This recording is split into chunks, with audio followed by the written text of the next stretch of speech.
தடுத்து வைத்து விசாரணைக்குட்படுத்தப்பட்டுள்ள அரச புலனாய்வு சேவையின் முன்னாள் தலைவர் சுரேஷ் சலே காவலில் இருந்தபோது சித்திரவதைக்குள்ளாக்கப்பட்டாரா என பரிசோதித்து அறிக்கை சமர்ப்பிப்பதற்காக 5 பேர் கொண்ட விசேட மனநல தடவியல் மருத்துவ குழு ஒன்றை கொழும்பு கோட்டை நீதவான் நீதிமன்றம் நியமித்துள்ளது. கொழும்பு கோட்டை நீதவான் பசன் அமரசேனவினால் இந்த உத்தரவு பிறப்பிக்கப்பட்டுள்ளதுடன் குறித்த மருத்துவ பரிசோதனையை கொழும்பு தெற்கு போதனா வைத்தியசாலையில் மேற்கொள்ளுமாறும் அங்கு உத்தரவிடப்பட்டுள்ளது. அதற்கமைய அந்த மருத்துவ அறிக்கையை அடுத்த வழக்கின் தவணையின் போது நீதிமன்றத்தில் சமர்ப்பிக்குமாறும் நீதிவானின் உத்தரவில் குறிப்பிடப்பட்டுள்ளது.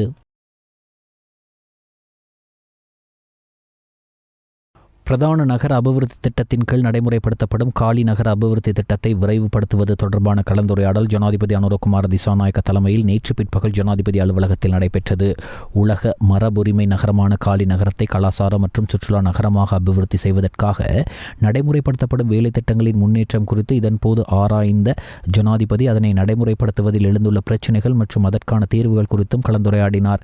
இதன் கீழ் காலி நகர மத்தியில் அமைந்துள்ள போலீஸ் நிலையம், தபாலகம், சிறைச்சாலை மற்றும் தாதியர் பயிற்சி பாடசாலை ஆகியவற்றை வேறு இடங்களுக்கு மாற்றுவதற்கு தேவையான காணிகளை விடுவிப்பது குறித்தும் இதன்போது விசேட கவனம் செலுத்தப்பட்டது. முறையான நகர திட்டத்தின் கீழ் காலி நகரை அபிவிருத்தி செய்ய வேண்டியதன் அவசியத்தை சுட்டிக்காட்டிய ஜனாதிபதி நகரத்தை திட்டமிடுவதிலும் காலி கோட்டைக்கு வெளியே அரச நிறுவனங்களை நிறுவுவதிலும் கட்டிடங்கள், வீதிகள் உள்ளிட்ட உட்கட்டமைப்புகளை நிர்மாணிப்பதிலும் அபிவிருத்தி செயற்பாடுகளுக்காக நிலத்தை முழுமையாக பயன்படுத்துவதிலும் அனைத்து அரச நிறுவனங்களும் ஒன்றிணைந்து செயற்பட வேண்டியதன் முக்கியத்துவத்தை வலியுறுத்தினார். இது தொடர்பாக நகர அபிவிருத்தி அதிகார சபைக்கு ஒரு விசேட பொறுப்பு உள்ளது என்று ஜனாதிபதி சுட்டிக்காட்டினார். மேலும் முதலீடுகளை ஈர்ப்பது மற்றும் புதிய நிர்மாண பணிகளுக்காக நிதியை ஒதுக்கீடு செய்வது குறித்தும் கலந்துரையாடப்பட்டது. காலி கோட்டை மற்றும் அதனை சூழவுள்ள கடற்கரை பகுதியை சுற்றுலா பயணிகளை கவரும் பிராந்தியமாக அபிவிருத்தி செய்வது குறித்தும் விரிவாக கலந்துரையாடப்பட்டது. பொதுமக்கள் மிகவும் இலகுவாக சேவைகளை பெற்றுக்கொள்ளும் வகையில் காலி நகரில் உள்ள அனைத்து அரச அலுவலகங்களையும் ஒரே நிர்வாக கட்டிடத்தின் கீழ் கொண்டு வருதல், தற்போதுள்ள நுண்கலை பாடசாலையை அபிவிருத்தி செய்தல் குறித்தும் இதன் போது ஆலோசிக்கப்பட்டது.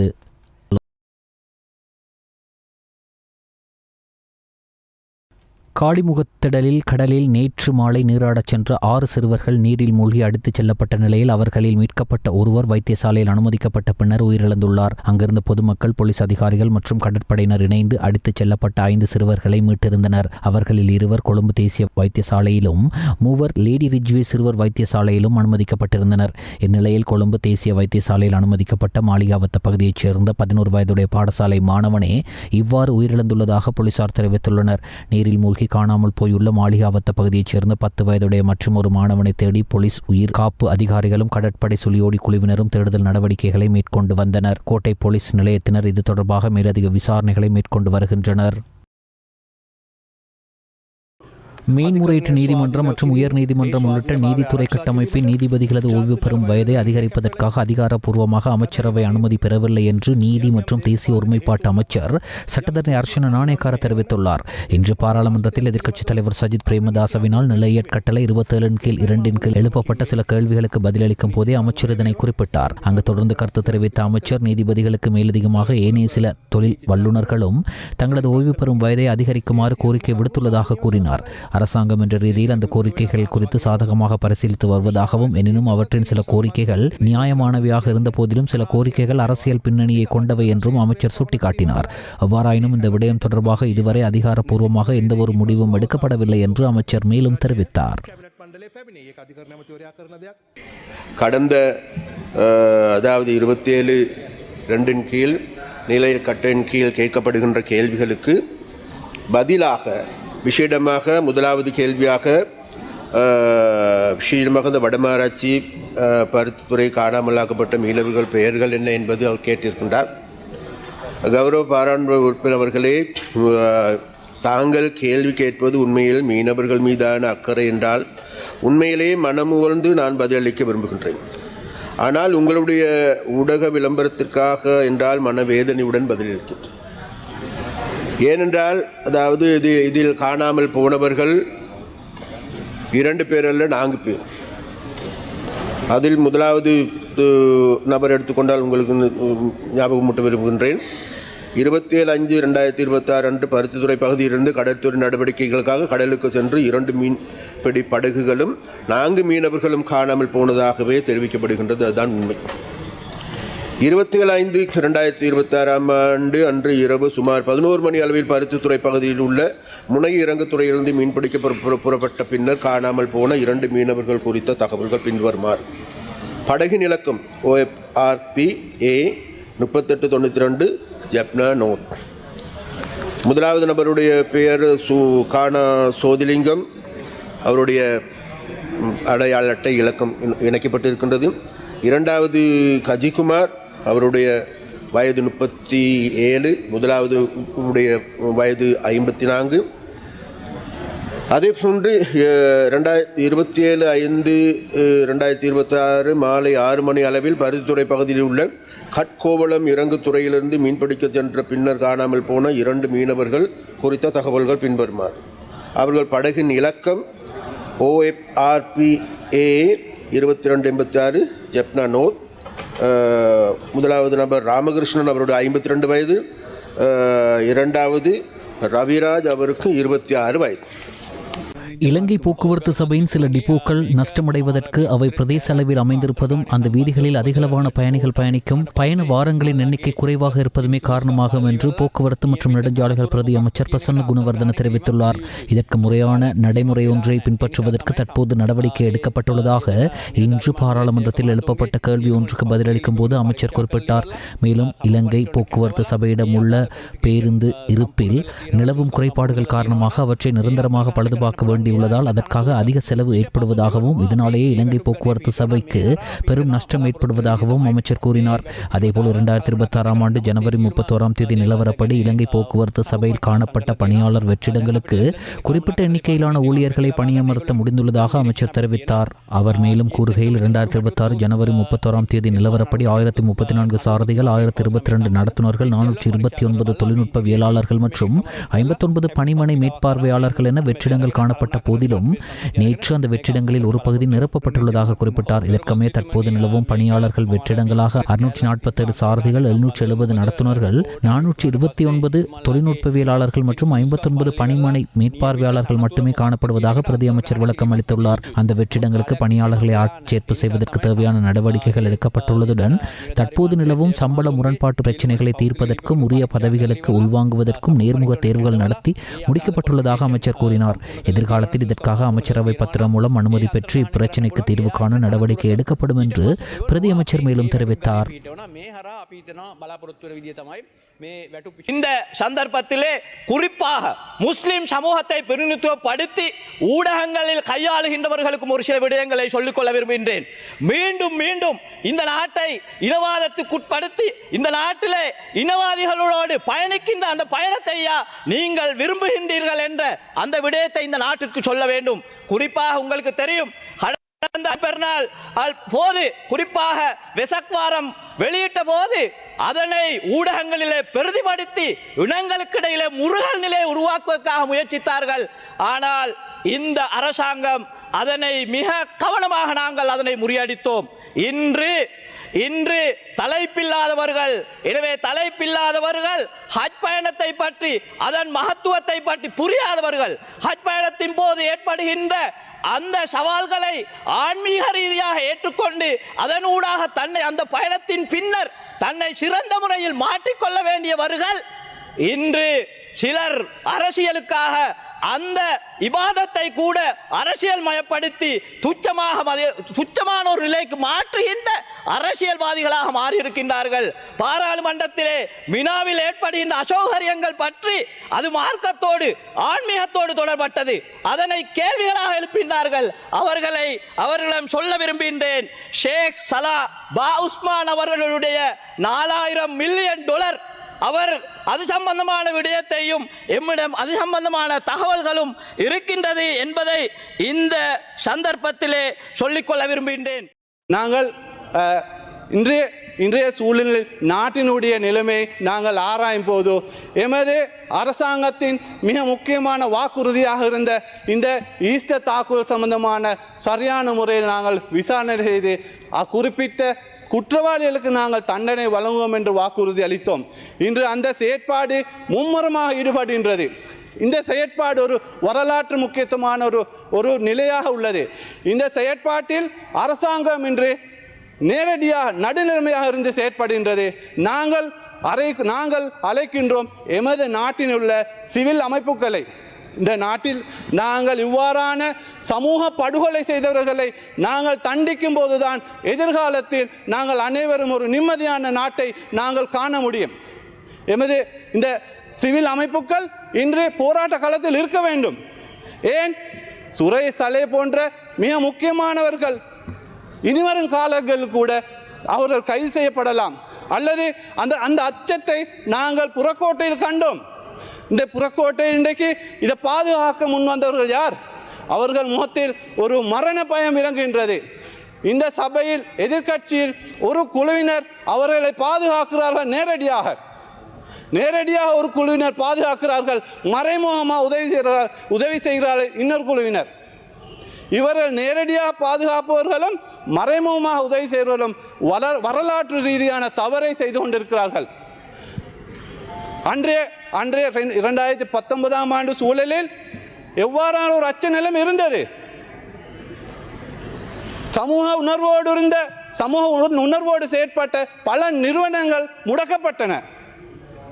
சமூக உணர்வோடு பல தியாகங்கள் செய்த நபர்களை கைது செய்யப்பட்டார்கள் என்கின்ற ஒருவரை கைது செய்தால் அவர் தவறு செய்யவில்லை என்றால், அவர் இந்த நாட்டிலே இன்டெலிஜென்ட் சீஃபாக இருந்த ஒருவர் தான் தவறு செய்யவில்லை என்றால் அச்சமில்லாமல் அத்தனை அந்த விசாரணைகளுக்கு முகம் கொடுத்து இந்த நாட்டில் இருக்கின்ற நீதிமன்றத்தின் ஊடாக தான் நிரபராதி என்பதை நிரூபிப்பதற்கு முயற்சிக்க வேண்டுமே ஒழிய, அங்கே உண்ணாவிரதம் இருந்து நான் சாகப் போகிறேன், என்னுடைய விசாரணை அதிகாரியை மாற்றுங்கள் என்று கேட்பது மிகவும் ஒரு சிறுபிள்ளைத்தனமானது மட்டுமல்ல, இந்த நாட்டு மக்களை கேலிக்கூத்தாக்குகின்ற அல்லது இந்த விசாரணையை திசை திருப்புகின்ற ஒரு செயலாக நாங்கள் பார்க்கிறோம். அது மாத்திரமல்ல, அவருடைய நிலையை, அதாவது அவரை கைது செய்ததற்கு எதிராக விமல் வீரவன்ச அல்லது போன்ற இனவாத சக்திகள் இன்று அதாவது கோட்டை நிலையத்துக்கு முன்னால் இருந்து ஆர்ப்பாட்டம் செய்து ஆரவாரம் செய்து உண்ணாவிரதம் இருந்து இந்த நாட்டில் இருக்கின்ற சிங்கள மக்களை மீண்டும் இனவாதத்தை தூண்டி அதனூடாக இந்த விசாரணையை திருப்ப நினைப்பார்களாக இருந்தால் அவர்களுக்கே அநியாயம் செய்தவர்களாக நிச்சயமாக மாறுவார்கள் என்பதிலே சந்தேகம் கிடையாது. ஒரு அழகான நாடு எங்களுடைய நாடு. ஜப்பானுக்கு அடுத்த நிலையிலே தான் நாம் சுதந்திரம் பெற்ற பொழுது இந்த நாட்டுடைய பொருளாதாரம் இருந்தது. இன்று நாங்கள் எங்கே போய் நிற்கிறோம்? இன்று எத்தனை குடும்பங்கள் ஒரு நேரம் சாப்பிடுகிறார்கள்? இன்று கையேந்துகின்ற நாடாக இருக்கிறோம். $50 பில்லியன் மேலே நாங்கள் உலக நாடுகளுக்கு கடன் கட்ட வேண்டியவர்களாக இருக்கின்றோம். ஒவ்வொரு குடும்பமும் எத்தனை லட்சங்களை கடனாளிகளாக இருக்கிறோம். எனவே அவ்வாறு இருக்கின்ற பொழுது இந்த அழகான நாட்டுக்குள்ளே மீண்டும் மீண்டும் மீண்டும் இனவாதம் மதவாதம் கொண்டு வந்து இந்த நாட்டை குட்டுச்சுவராக்கி இந்த நாட்டிலே வாழ முடியாது என்று இங்கு வாழுகின்ற சிறுபான்மை மக்கள் நாட்டை விட்டு ஓடுகின்ற, வியாபாரத்தை மூடிவிட்டு செல்லுகின்ற ஒரு துர்ப்பாக்கிய நிலையை அவ்வாறான ஒரு சில கயவர்கள் செய்வார்களாக இருந்தால், அதை இந்த நாட்டிலே வாழுகின்ற மதகுருமார், பெரும்பான்மை இனத்தைச் சேர்ந்த மதகுருமாரும் பெரும்பான்மை இனத்தைச் சேர்ந்த ஒரு சில ஊடகங்களும் அல்லது அதற்கு சாதகமானவர்களும் அதற்கு இன்னும் இடம் கொடுப்பார்களாக இருந்தால் இந்த நாட்டை காப்பாற்ற முடியாது. அநேகமான வழக்குகள் வழக்காடப்பட்டு 10-15 வருடங்கள் கடந்தும் தீர்ப்பு இல்லாத நிலைமைகள் காணப்படுகின்றன. ஆகவே நிச்சயமாக இந்த மத்தியஸ்த சபை சட்டம் என்பது கட்டாயம் தேவையான ஒன்று. எல்லா விடயங்களும் நீதிமன்றங்களுக்கு செல்லுகின்ற போது வழக்குகளில் தேக்கம் ஏற்படுவது இயல்பாக காணப்படுகின்றது.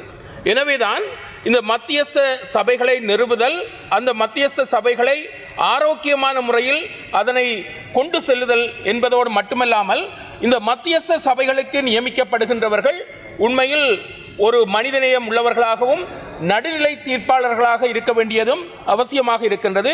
எனவே இந்த மத்தியஸ்த சபை சட்டமூலம் என்கின்ற விடயத்தை நாங்கள் சாதகமாக பார்க்கின்றோம். வழக்குகளை முடித்துக் கொள்வதற்கும் வீண் செலவுகள், வீண் நேர விரயங்களை குறைத்துக் கொள்வதற்கும் இந்த மத்தியஸ்த சபை நிறுவுதல், செயற்படுத்தல் என்பன மிக முக்கியமானது. சமூக பிரச்சனைகளை சமூகங்கள் மூலமாக, சமூகத்தில் உள்ள பெரியவர்கள் மூலமாக தீர்த்து கொள்வது என்பது வரவேற்கத்தக்க ஒரு விடயமாக காணப்படுகின்றது. எனவே இந்த சட்டம் மூலம் என்பது அவசியமானது ஒன்று என்பது உணரப்படுகின்றது. அது மட்டுமல்லாமல் இந்த குற்றவியல் சட்டங்களும் பரஸ்பர ஒத்துழைப்பு என்கின்ற விடயம் உள்நாட்டிலும் சரி வெளிநாடுகளிலும் சரி இந்த குற்றவியல் விடயங்களில் பரஸ்பர ஒத்துழைப்புகளை பெற்றுக்கொள்ளுதல் என்ற விடயம் இருக்கின்றது. உண்மையில் கடந்த காலங்களில் வெளிநாடுகளில் பல குற்றச்செயல்களை செய்த பாதாள உலக தலைவர்கள் கூட கைது செய்யப்பட்டிருக்கின்றார்கள் என்ற அடிப்படையில் இந்த குற்றவியல் சட்டங்கள் சம்பந்தமான விடயங்களில் சர்வதேச ரீதியாகவும் கட்டாயமாக ஒரு பரஸ்பர ஒத்துழைப்பு இருப்பதன் மூலமாக நீண்ட காலமாக நமது நாட்டை போதைப் பொருட்களின் ராஜ்யமாக அல்லது போதைப் பொருட்களின் களஞ்சியமாக மாற்றிக் கொண்டிருக்கின்றவர்கள் கைது செய்யப்படாமல் அதன் கீழே பணியாற்றுகின்ற சிறியவர்கள் கைது செய்யப்படுவதன் மூலமாக இந்த ராஜ்யத்தை நாங்கள் கட்டுப்படுத்த முடியாது அல்லது குறைக்க முடியாது. எனவே இந்த குற்றவியல் சட்டம் சம்பந்தமான விடயங்களில் சர்வதேச நாடுகளுடன் பரஸ்பரமான ஒத்துழைப்பை செய்வதன் மூலமாக இந்த சமூகத்தை சீரழிக்கின்ற, சமூகத்தை அளிக்கின்ற இந்த போதைப்பொருள் வர்த்தகத்தை கட்டுப்படுத்த வேண்டும். அந்த விடயத்தில் பல முக்கியமான தலைவர்கள் பல நாடுகளிலிருந்தும் கைது செய்யப்பட்டு கொண்டு வரப்பட்டு அவர்களுக்கு எதிராக சட்ட நடவடிக்கை எடுக்கப்பட்டு இருப்பதை நாங்கள் வரவேற்கின்றோம். ஏனென்றால் இந்த இலங்கையில் புனித குர்ஆன் மற்றும் சுன்னாக்களை பின்பற்றினவர்களே அந்த காலகட்டத்தில் திட்டமிட்டு சிலர்கள் அதால் அவர்களை காட்டி கொடுத்ததும் பிழையான தகவல்களை கொடுத்ததும் அவ்வாறான பள்ளிவாசல்கள் பாதிக்கப்படுற விதத்தில் செயல்பட்டிருக்கின்றார்கள். அந்த குழுவையும் அவ்வாறு செயல்பட்ட அந்த குழுவையும் விரைவாக விசாரித்து இவ்வாறு அதால் பாதிக்கப்பட்ட கிட்டத்தட்ட 2000 உலமாக்கள் குர்ஆன் வைத்திருந்தவர்கள் ஒரு அரபு மொழியை வீட்டில் வச்சிருக்கிறாது இவ்வாறான ஒரு நிலைமைகள் இருந்துச்சு. அதால் திட்டம் சும்மா பொய் குற்றச்சாட்டுகளை போட்டு அவர்களை காட்டி கொடுத்தவர்களை விரைவாக கைது பண்ணக்கூடிய விதத்தில் ஒரு விசாரணை குழு போட வேண்டும் என்றும் இந்த இடத்துல நான் கேட்டுக்கொள்ள விரும்புகின்றேன். அதே போல் தற்பொழுது இவ்வாறான இந்த விடயங்களோடு தான் தற்பொழுது இந்த போரே இல்லை இந்த நாட்டில். ஆனாலும் தன்னுடைய பாடலில் சில கருத்துக்களை இந்த சங்கீதம் என்ற அந்த தம்பி கூறியதற்கு அவரை இன்று அவசரகால சட்டத்தில் கைது பண்ணப்பட்டிருக்கின்றார். அன்று நீங்கள் ஆட்சிக்கு வரையில் நீங்கள் பிரதானமாக கூறியது தான் நாங்கள் பயங்கரவாத தடை சட்டத்தை வந்ததோடு நீக்குவோம் என்று. இன்று நீங்கள் இதே அரசாங்கமும் கூடுதலாக இஸ்ரேலுக்கு எதிராக யாராவது கதைச்சால் உடனே பயங்கரவாத சட்டம். அதே மாதிரி இவ்வாறு இன்றைக்கு ஒரு போர் இல்லை. அவர் தன்னுடைய கருத்தை சொன்னார். அது ஒரு பாரிய ஒரு பிரச்சனை. அந்த பாடலை கேட்கல ஒரு பாரிய பிரச்சனை இல்லை. அந்த தம்பியும் கைது பண்ணியிருக்கிறீர்கள்.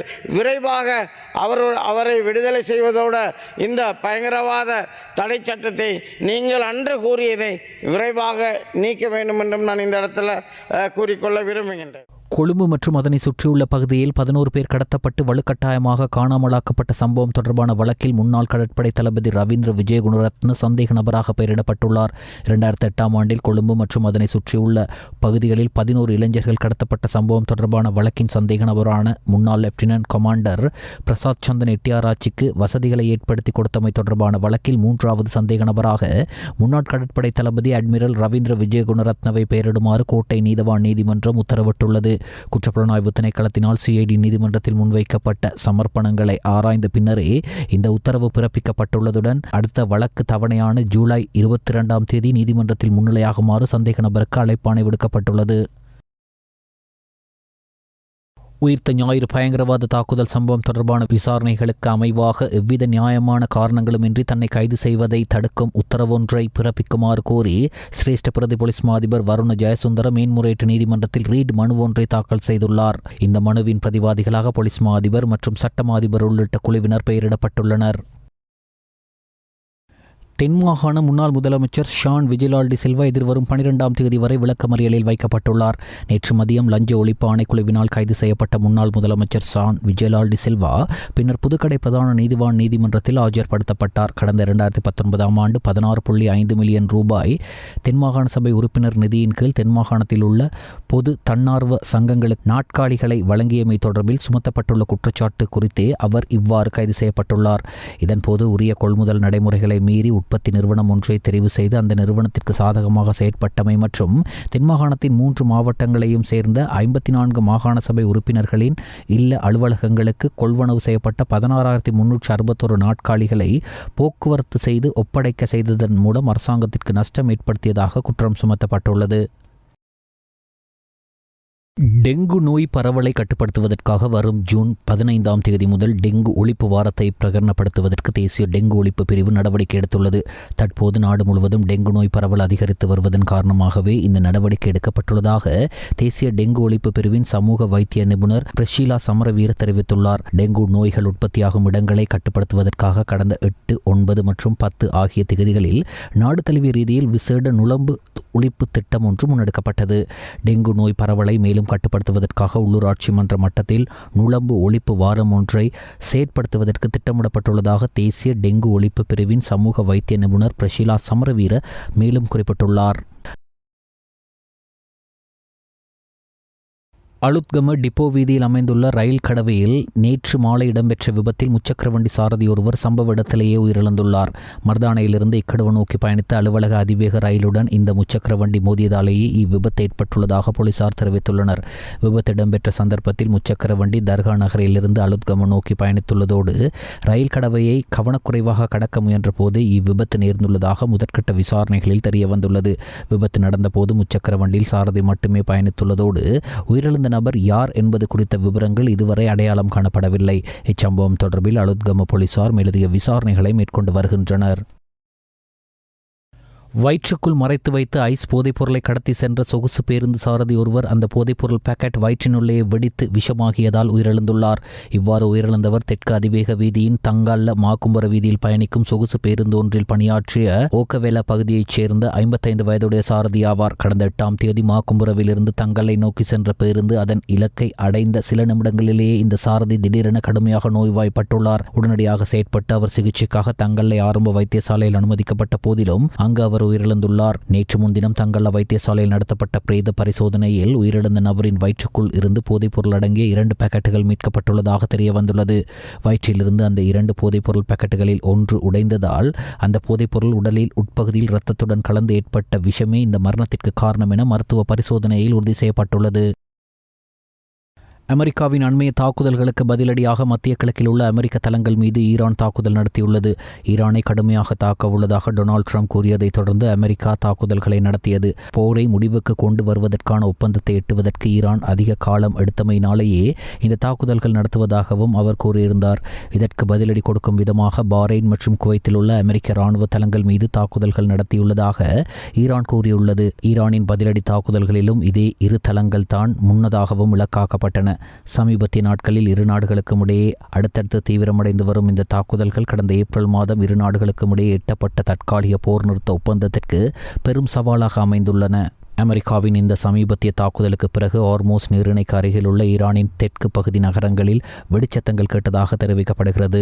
இப்பகுதியில் தான் ஈரானின் வான் பாதுகாப்பு ரேடார் மற்றும் பிற தளங்கள் அமெரிக்க படைகள் தாக்கின. இந்த சமீபத்திய மோதல்களில் ஹார்மோஸ் நீரிணை வழியாக சென்ற 2 எண்ணெய் ஏற்றிச் செல்லும் கப்பல்கள் மீது தாக்குதல் நடத்தியுள்ளதாக ஈரானின் இஸ்லாமிய புரட்சிகர காவல் படை தெரிவித்துள்ளதாக ஈரானிய அரச ஊடகங்கள் செய்தி வெளியிட்டுள்ளன. அவ்வாறாயினும் இது குறித்து உடனடியாக எந்தவொரு அதிகாரப்பூர்வ உறுதிப்படுத்தலும் கிடைக்கவில்லை.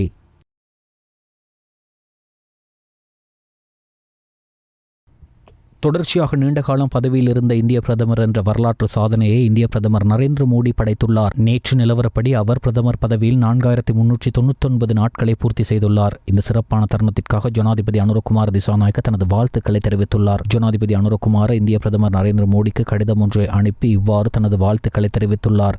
இந்த மைல்கல் மோடியின் நீண்டகால சேவையை மாத்திரமின்றி உலகின் மிகப்பெரிய ஜனநாயக நாட்டின் மக்கள் அவரது தலைமையின் மீது வைத்துள்ள நம்பிக்கையையும் பிரதிபலிக்கிறது என அந்த கடிதத்தில் குறிப்பிட்டார்.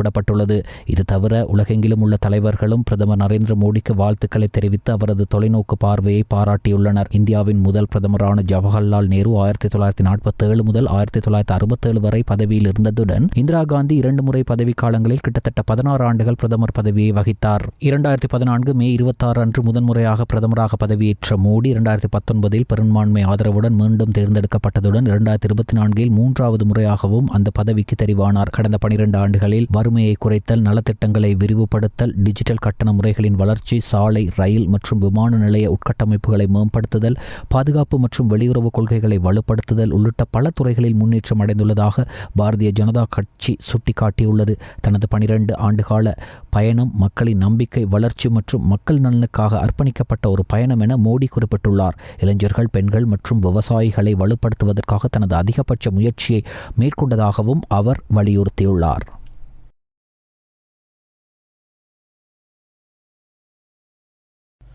உலக தடகள சம்மேளனம் நேற்று வெளியிட்டுள்ள புதிய ஈட்டி எறிதல் உலக தரவரிசையில் இலங்கையின் ருமேஷ் தரங்க குறிப்பிடத்தக்க முன்னேற்றத்தை பதிவு செய்துள்ளார். இதன் மூலம் அவர் உலக அளவில் 3வது இடத்திற்கு முன்னேறியுள்ளார். புதிய வகைப்படுத்தலின்படி ருமேஷ் தரங்க 1324 தரவரிசை புள்ளிகளை பெற்றுள்ளார். இப்பட்டியலில் 1360 புள்ளிகளை பெற்றுள்ள ஜெர்மனி வீரர் ஜூலியன் ஃபெபர் முதலிடத்தை பிடித்துள்ளதோடு 2ஆம் இடத்தை கிரெண்டா நாட்டின் ஆண்டர்சன் பீட்டர்ஸ் பெற்றுள்ளார். 2ஆம் இடத்தில் உள்ள ஆண்டர்சன் பீட்டர்ஸிற்கும் ருமேஷ் தரங்கவுக்கும் இடையே வெறும் 2 புள்ளிகள் மட்டுமே மிக குறைந்த இடைவெளியாக காணப்படுவது சிறப்பம்சமாகும். உலக தடகளத்துறையின் ஜாம்பவான்களான 2 ஒலிம்பிக் தங்கப்பதக்கம் வென்ற வீரர்களை விடவும் முந்திச் செல்ல ருமேஷ் தரங்கவுக்கு இங்கு வாய்ப்பு கிடைத்துள்ளது. இதன்படி உலக புகழ்பெற்ற இந்திய வீரர் நிராஜ் சப்ரா இந்த தரவரிசையில் 5வது இடத்திலும், பாகிஸ்தானின் அர்ஷாத் நதீம் 10வது இடத்திலும் உள்ளனர். இத்தாலியின் ரோம் நகரில் அண்மையில் நடைபெற்ற டைமண்ட் லீக் தடகள தொடரிலேயே ருமேஷ் தரங்க இந்த சிறப்பான சாதனையை எட்டினார். அங்கு 92.62 மீட்டர் என்ற விசித்திர தூரத்திற்கு ஈட்டி எறிந்து புதிய இலங்கை சாதனையையும் புதிய தொடர் சாதனையையும் அவர் படைத்தார். இந்த திறமையின் மூலம் ருமேஷ் தரங்க சர்வதேச தடகள அரங்கில் இலங்கை நாமத்தை உச்சத்திற்கு கொண்டு சென்றுள்ளார்.